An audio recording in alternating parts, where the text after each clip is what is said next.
Misteri Gunung Lawu yang angker telah menjadi mitos yang mengiringi setiap pendaki yang hendak mendaki ke Gunung Lawu. Namun hingga kini masih juga belum ditemui muaranya mengapa bisa gunung ini terkenal angker dan penuh dengan kisah-kisah mistis. Untuk lebih mendalami mengapa banyak mitos yang menyebarkan bahwa Gunung Lawu angker, mari tonton video ini tentang awal mula legenda dari Gunung Lawu tersebut.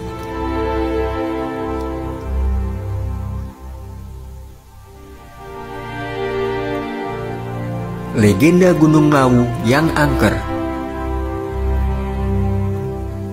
Kisah berawal dari masa berakhirnya kerajaan Majapahit, yakni pada tahun 1400 Masehi.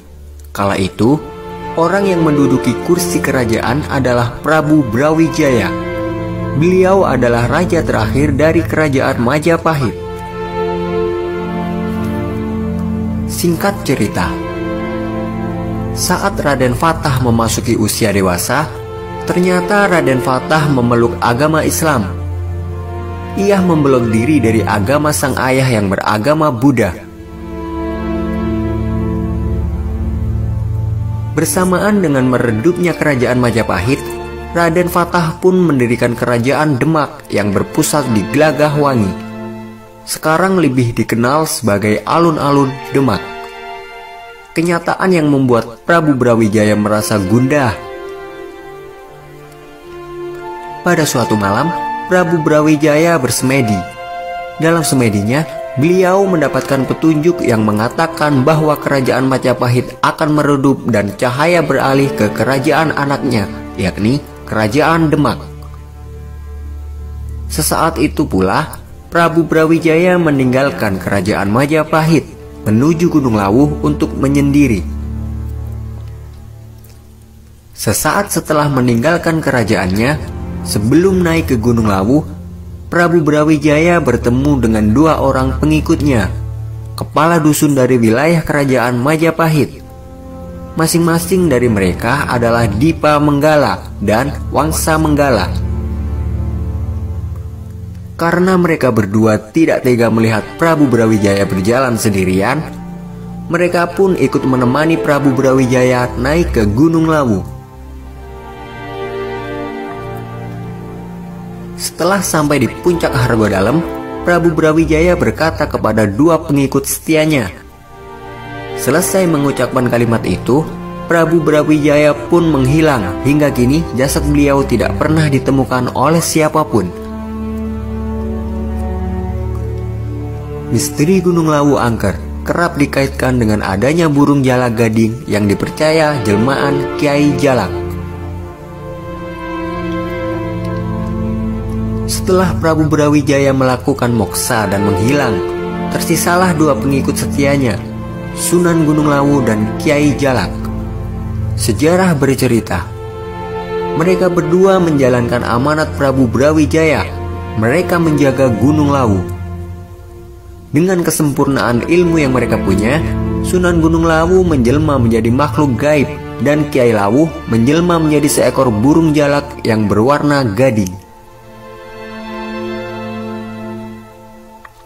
Kisah tentang burung jalak gading ini masih berlanjut hingga saat sekarang. Banyak orang percaya bahwa burung jalak gading sering muncul dan memberi petunjuk jalan menuju puncak Gunung Lawu kepada para pendaki yang memiliki tujuan baik. Sedangkan apabila pendaki memiliki niat buruk, Kiai Jalak tidak akan merestui mereka. Akibatnya, para pendaki yang memiliki niatan buruk akan terkena nasib yang nahas.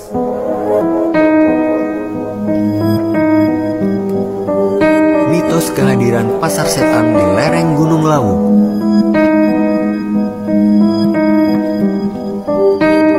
Misteri Gunung Lawu angker kian diperkuat oleh adanya kehadiran pasar setan. Kabar ini sudah tidak asing lagi di telinga para pendaki. Sebuah pasar yang tak terlihat dengan kasat mata ini berada di jalur Candi Ceto, lereng Gunung Lawu sebelah lahan yang ditumbuhi ilalang. Berbicara tentang jalur Candi Ceto, Sebetulnya jalur ini adalah jalur yang paling pendek dan cepat menuju puncak Lawu. Karena perjalanan dimulai dari 1470 meter di atas permukaan laut, akan tetapi jalur pendek ini sekaligus menjadi jalur yang paling berbahaya sebab tanjakan-tanjakan di jalur ini sangat terjal. Jurang curam menganga di pinggir trek. Kabut tebal sering turun membuat jarak pandang menjadi begitu pendek dan memperbesar resiko tersesat. Sehingga kepercayaan yang mengatakan bahwa jalur ini adalah perlintasan alam gaib dan kehadiran pasar setan. Oleh sebab itulah, mengapa jalur ini berbahaya dan tidak begitu favorit. Para pendaki lebih senang memilih dua jalur lainnya, yaitu jalur Cemoro Kandang dan jalur Cemoro Sewu. Sebagian pendaki mengaku pernah mendengar suara bising, seakan berada di pasar. Saat melewati sebuah lahan tanah yang berada di lereng Gunung Lawu, terdengar pula suara yang sedang menawarkan dagangannya. Konon, apabila di sana mendengar suara-suara aneh tersebut, maka hendaklah membuang salah satu barang yang kamu punya, sebagaimana orang yang sedang bertransaksi dengan cara barter.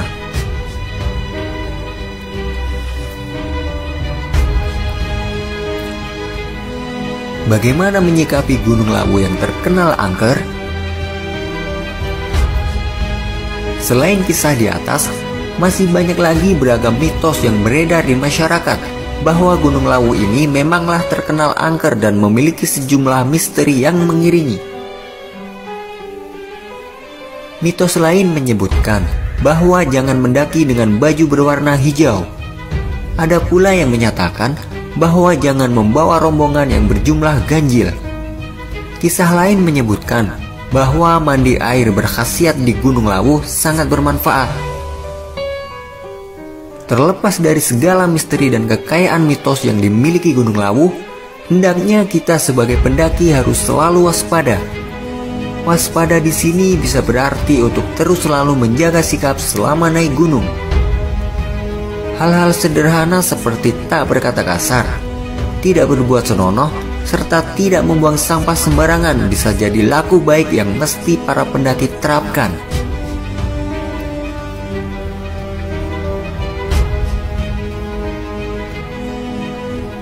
Lagi pula, bukankah perilaku tersebut memang seharusnya ada dalam laku sehari-hari kita sebagai manusia?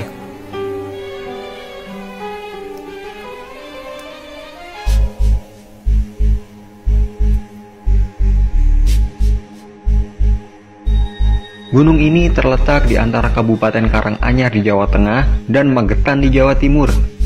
Tampaknya, Gunung Lawu merupakan gunung paling sering didaki. Hal ini bisa dilihat dari banyaknya warung yang tersedia di beberapa pos pendakian. Bahkan di puncak pun juga ada warungnya loh. Puncak tertinggi Gunung Lawu biasa disebut Hargodumilah, di mana di puncak ini terdapat sebuah monumen. Gunung Lawu sendiri merupakan gunung yang cukup mistis. Tiap tanggal 1 Suro dalam penanggalan Jawa, banyak orang yang melakukan pendakian sampai ke puncak untuk melakukan ziarah. Di sepanjang jalur pendakian juga sering dijumpai dupa yang baunya sangat menyengat. Untuk ke puncak Gunung Lawu sendiri bisa dilakukan melalui beberapa jalur, antara lain jalur Cemoro Sewu, Cemoro Kandang, Candi Cetoh, dan beberapa jalur lain. Gunung Lawu juga tak jauh dari mitos. Salah satu mitos gunung tersebut adalah terkait Ratu Kidul, si penguasa pantai selatan. Di basecamp Cemoro Kandang terdapat sebuah anjuran bahwa pendaki sebaiknya tidak mengenakan pakaian berwarna hijau pupus, dan konon Ratu Kidul menyukai warna ini, sehingga ia mungkin akan menculik pendaki yang mengenakan pakaian berwarna hijau pupus. Mitos ini juga berlaku saat kita berkunjung ke pantai Parangtritis di Yogyakarta.